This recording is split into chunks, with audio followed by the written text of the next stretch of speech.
Il ne peut pas non plus dire que j'ai nationalisé 2 banques françaises. Il ne peut pas dire ça. Ça leur fait honte. Ça leur fait honte. Mais c'est ça que j'ai fait.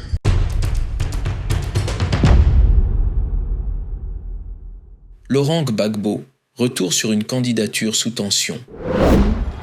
À moins d'une année de l'échéance présidentielle ivoirienne, Laurent Gbagbo, ancien président emblématique et figure controversée de la politique du pays, fait de nouveau parler de lui. Bain de foule, slogans accrocheurs et banderoles à son effigie, la campagne semble bel et bien lancée. À 78 ans, Gbagbo se déclare prêt à briguer un nouveau mandat, déclenchant un débat enflammé sur sa légitimité et les obstacles juridiques qui entravent son chemin. J'ai présenté les militants du PPACI ont présenté ma candidature depuis que je suis revenu. Depuis que je suis revenu, ils me tarabistent pour que je sois candidat. J'ai fini par dire oui. J'ai fini par dire oui. Et j'ai dit oui. Mais, voyez-vous, il y a des gens qui disent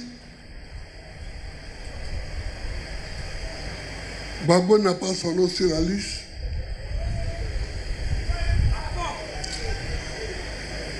Parce que Gbagbo a été condamné. Alors parlons un peu de ça. Parlons un peu de ça. Ma condamnation. Parlons un peu de ça. Un tout petit peu.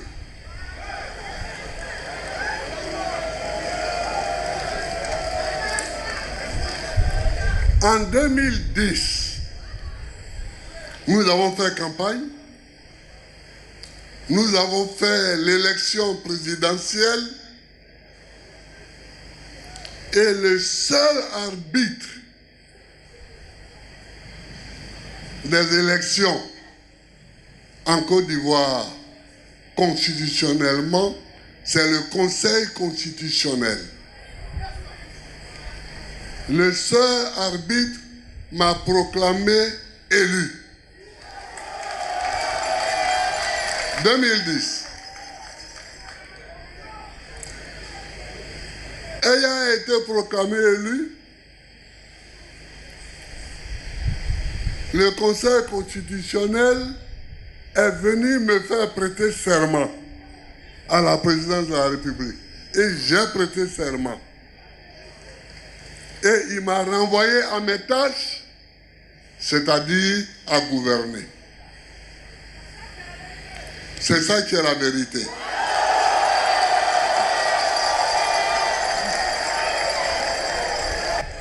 J'ai formé mon gouvernement, dont certains membres sont ici.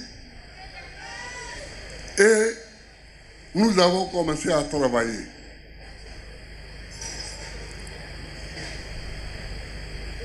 Mais là-bas, et au Golfe, ils n'étaient pas d'accord. Ils n'étaient pas d'accord. Donc, ils ont commencé à menacer le gouverneur de la BCEAO,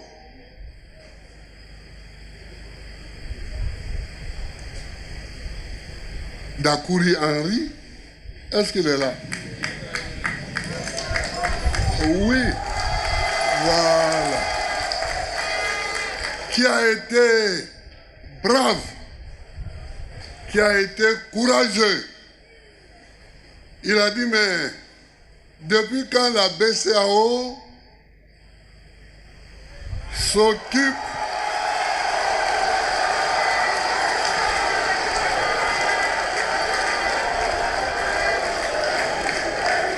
il a dit, depuis quand la BCEAO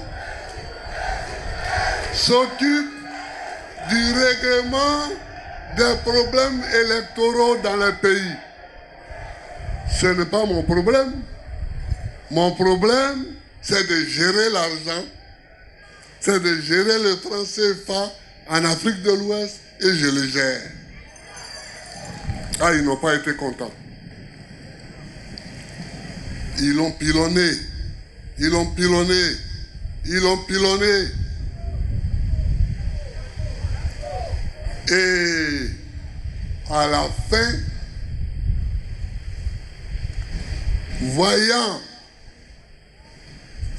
qu'il ne réussissait pas à lui tordre le cou,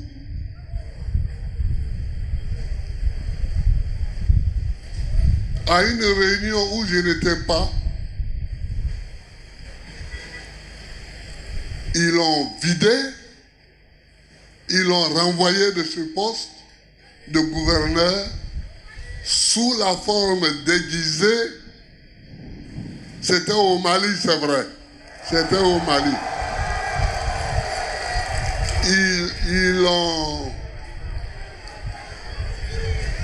Ils l'ont renvoyé sous la forme déguisée d'une démission.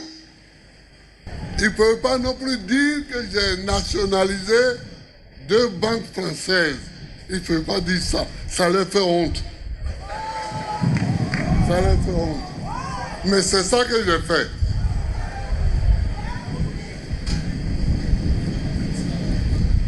Alors, ils n'ont plus eu d'autres ressources que de m'arrêter.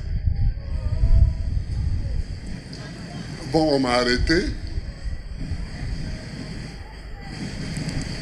Arrivé là-bas, à la CPI, bon, on dit oui, j'ai tué des gens. Alors, tant que je n'étais pas passé au tribunal, je craignais un peu. J'ai dit, ah, quand tu es chef d'État, comme tu n'es pas dans la rue, peut-être que mes gendarmes, mes policiers, mes militaires, mes eaux et forêts ont tué des gens à mon nom, et puis je ne suis pas au courant. Donc, on va voir. Mais quand Fatou Bensouda est venue et qu'elle a exposé mes meurtres, entre guillemets, quand j'ai écouté ça, j'ai appelé mes avocats et puis je leur ai dit, il n'y a rien au pays. Je dis, il n'y a rien. J'ai dit, il n'y a rien, hein? Ne vous en faites pas. Venez me trouver en prison, on va discuter, je vais vous donner les faits. Ils m'ont trouvé, je leur ai donné les faits, ils ont dit donc on va gagner le procès. J'ai dit on va gagner le procès. Parce qu'elle raconte des histoires. Elle raconte des histoires sans parler des faits. Bon.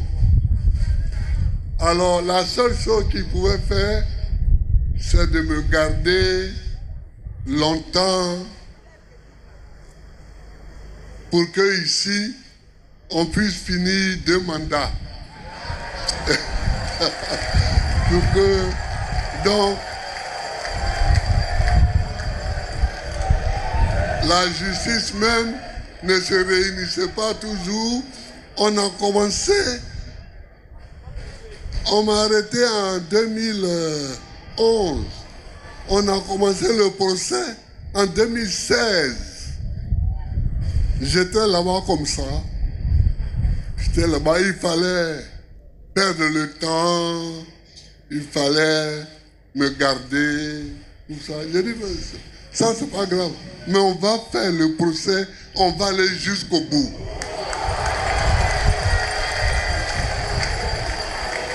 On va aller jusqu'au bout et chacun va expliquer ce qui a été fait.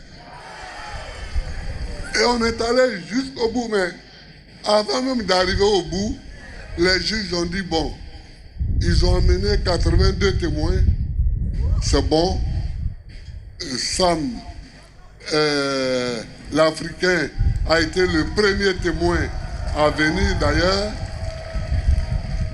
Les juges, les juges disent, bon, mais ce n'est pas la peine que toi tu amènes tes témoins. Parce que leurs témoins qui étaient chargés de t'accuser, ils t'ont disculpé. Parce que ce qu'ils ont dit là, il n'y a rien dedans pour te condamner. Allez, tu es acquitté, il faut partir. Par ces motifs, la Chambre, à la majorité de ses membres, dit que le procureur ne s'est pas acquitté de la charge de la preuve conformément à la norme applicable telle que prévue à l'article 66 du Statut de Rome. Fait droit aux demandes d'acquittement présentées par la défense de Laurent Gbagbo et celle de Charles Blé Goudet concernant l'ensemble des charges portées à leur encontre. Ordonne la mise en liberté immédiate des deux accusés conformément à l'article 81 3C du statut. Quand j'étais en prison à La Haye, ils me font un procès ici et puis on parle de braquage de la BCAO.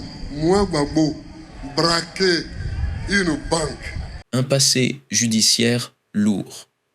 Pourtant, le retour de Laurent Gbagbo sur le devant de la scène politique ivoirienne est loin d'être une évidence. Condamné en 2018 à 20 ans de prison pour le braquage de la Banque centrale des États de l'Afrique de l'Ouest, BCEAO, pendant la crise post-électorale de 2010 à 2011, il reste juridiquement inéligible. Les gens qui disent Gbagbo a braqué une banque, c'est faux. C'est faux.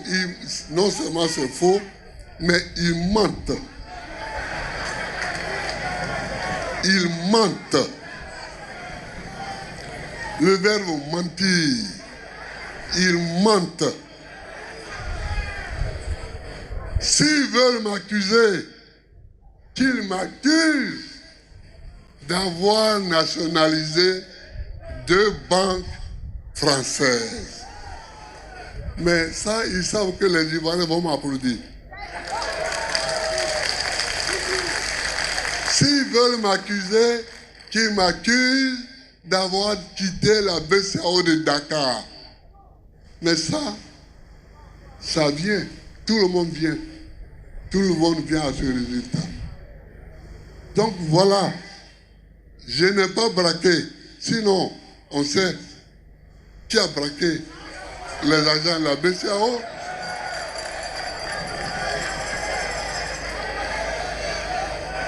La BCAO a été braquée. Quand la rébellion nous faisait la guerre. La BCAO Boaké a été braquée.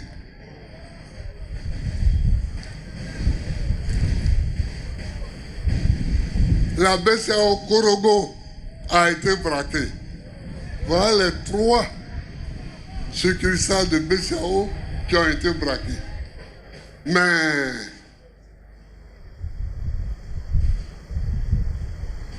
où est parti l'argent? Aujourd'hui, je ne suis pas là pour ça. Mais s'ils veulent qu'un jour on parle, on va parler. Voilà. Sinon, si ceux qui ont pris l'argent m'accusent aujourd'hui, quand même, hein? Quand même, hein? Voilà. Donc, voilà. Donc, je ne suis pas coupable de braquage de banque centrale. ni de banque tout court. Je ne suis pas coupable de ça. Alors, on dit on va faire un jugement et on ne me convoque pas. Moi, le coupable. Moi, l'inculpé. Comment? Tout le monde sait où je me trouve. Je suis à la CPI, c'est eux-mêmes qui m'ont amené là-bas. En Grumman. Ils m'ont amené en Grumman. Ils m'ont pris à Korogo. Le Grumman est parti là-bas. À la CPI, ils m'ont déposé là-bas. Ils savent où je suis pour faire un jugement. Vous savez où vous m'avez amené. Vous savez où vous m'avez déposé. Vous ne m'amenez pas une convocation là où je suis. Et puis derrière mon dos, moi je suis acquitté à la CPI. Je reviens ici, on dit oui, il y a eu un jugement en 2018 où tu as été condamné. Comment? Comment? Et pourquoi je n'ai pas été convoqué? Ah, on dit qu'on ne savait pas où tu étais. Qui ne savait pas où j'étais? Le monde entier savait où j'étais. Moi, Gbagbo, braquer une banque, c'est manger qui me manque.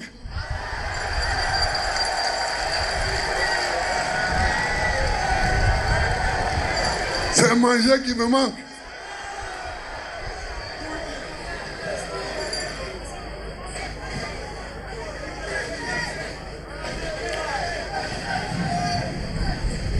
Parce qu'ils savent très bien que ce que j'ai fait là, ils ne peuvent pas le dire.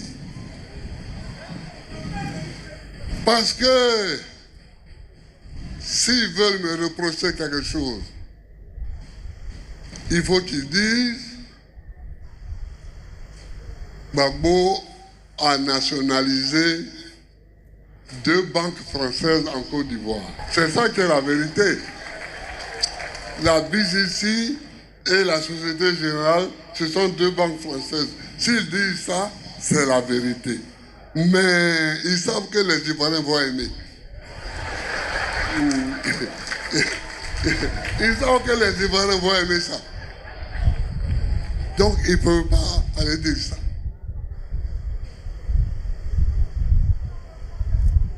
Sinon, ils peuvent dire aussi que voilà, Gbagbo a coupé avec la BCAO Dakar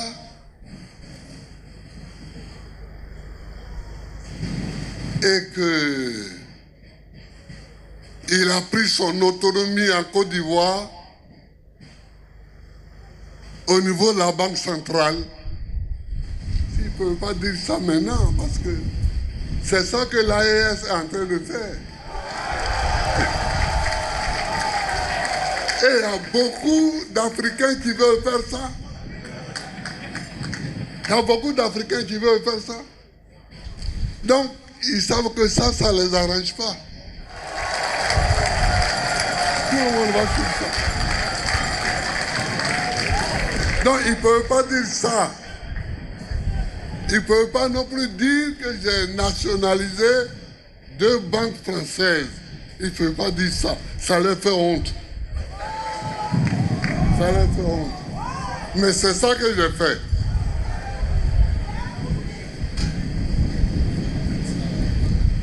Alors, ils n'ont plus eu d'autres ressources que de m'arrêter. Bien que graciée par le président Alassane Ouattara en 2022, cette mesure de clémence ne constitue pas une amnistie, ce qui le prive encore de ses droits civiques et politiques. Pour ses partisans, cette situation relève d'une injustice criante. Le président Laurent Gbagbo a été acquitté par la justice internationale. Par conséquent, il a été acquitté de toutes les charges qui les rendaient inéligibles, martèle-t-il. Par conséquent, nous disons que le président Gbagbo, acquitté de toutes les charges, est éligible. que nous faisons cette mobilisation pour montrer au monde entier que le président Gbagbo reste le maillon essentiel politique ivoirien. L'acquittement dont il a bénéficié en 2021 par la Cour pénale internationale, CPI, pour crimes contre l'humanité à la suite de la crise post-électorale, a été perçu par ses supporters comme une victoire majeure. Toutefois, la condamnation nationale pour l'affaire du braquage de la BCEAO continue de peser lourdement sur son avenir politique. Les rassemblements organisés par son parti, le Parti des peuples africains Côte d'Ivoire, PPACI, illustrent la volonté de présenter Gbagbo comme une figure toujours centrale du paysage politique ivoirien. Mais l'enthousiasme populaire masque mal des réalités plus nuancées. Lors des élections locales de 2023, le PPACI a subi des revers significatifs, perdant dans plusieurs communes et régions clés. Ces résultats interrogent sur l'étendue réelle de l'influence de Gbagbo et sur sa capacité à mobiliser au-delà de son noyau dur de fidèles. Pour ce qui est du franc CFA, l'ancien président emblématique de la Côte d'Ivoire donne sa position. Les gens s'amusent. Les gens s'amusent. Le franc CFA, là. Le franc CFA. Tous les pays qui sont dedans, là, vont quitter.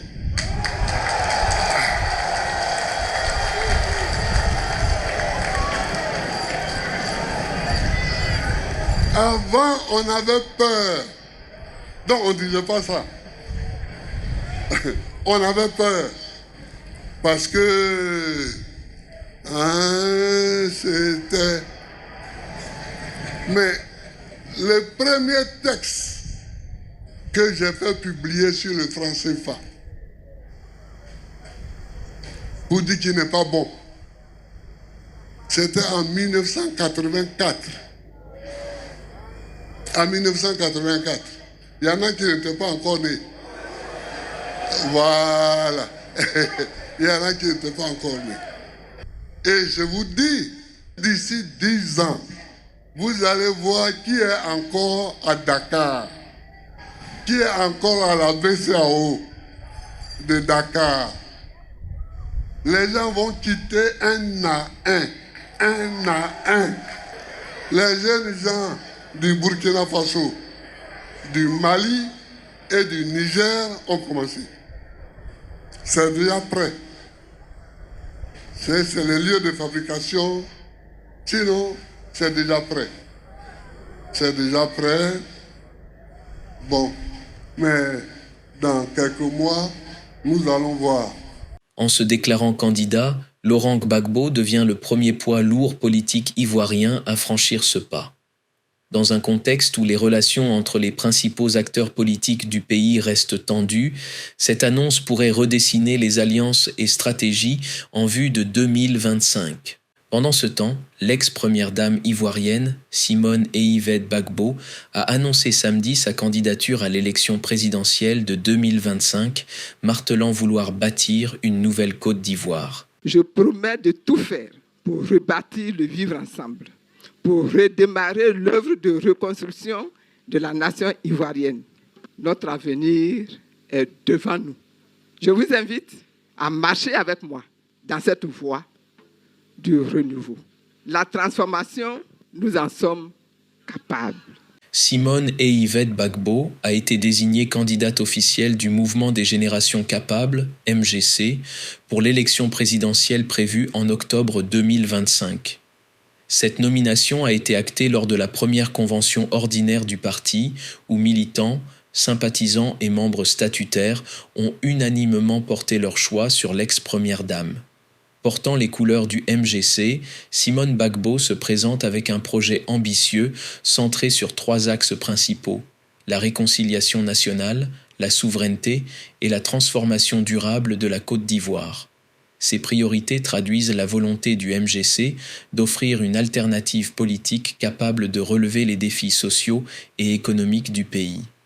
Un volet spécifique de son programme est également dédié aux femmes, visant à renforcer leur autonomisation et à améliorer leur rôle dans le développement socio-économique. Frères et sœurs, je veux bâtir avec vous une nation où les lois en matière de droits de la femme sont renforcés, permettant ainsi aux femmes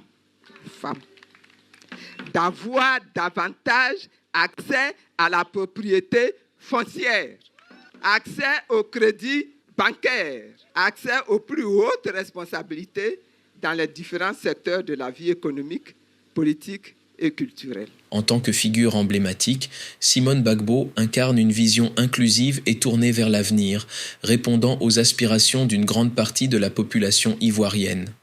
Par ailleurs, le MGC s'inscrit dans une coalition plus large composée de 20 partis d'opposition, renforçant ainsi sa position sur l'échiquier politique à quelques mois des élections.